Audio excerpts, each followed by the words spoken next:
Hello everyone, good morning সবাইকে। আজকে অন্য কোনো ভিডিও না, চলে এলাম একটা টিফিন আইটেমের ভিডিও নিয়ে। তবুও এটা আমার মেয়ের আবদারে।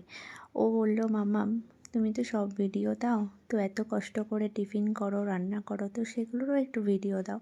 আগে যেহেতু আমি শখে রান্না করতাম, সেই ভিডিওগুলো দিতাম তোমাদেরকে, এখন আর দিয়ে ওঠা হয় না। তবুও এটা মেয়ের আবদারে দিলাম, আর ভিডিওটা মেয়েই করে দিল। তো চলো, আজকে ওদের টিফিনে দিয়েছিলাম স্যান্ডউইচ। বেশি কিছু না, ওই ডিম আলু দিয়ে আর একটু চিজ বাটার দিয়ে করে দিয়েছিলাম। তো সেটাই ও ভিডিও করে দিচ্ছিল। আর ওরা তো স্যান্ডউইচ খেতে খুবই ভালোবাসে। আর ওদের রেগুলারের আবদার থাকে যে রেগুলার একই আইটেম নেব না, নিত্য নতুন টিফিন আইটেম চাই। তো আমার স্যান্ডউইচ মেকারটা এখনও এখানে কেনা হয়ে ওঠেনি, কিনে নেব। আমি ওদের চাটুতেই করে দিয়েছিলাম, তবুও খুবই সুন্দর হয়েছিল। দেখো ভেতরটা কত সুন্দর দেখতে লাগে।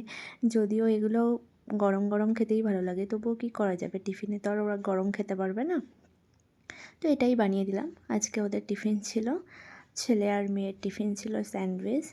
আর দেখো কত সুন্দর, এই যে টিফিন বক্সে আমি ভরে দিলাম, রেডি হয়ে গেল স্যান্ডউইচ। আর তোমাদের যদি এরকম ভিডিও ভালো লাগে, লাইক কমেন্ট করো, চেষ্টা করব দেওয়ার। টাটা, সবাই ভালো থেকো।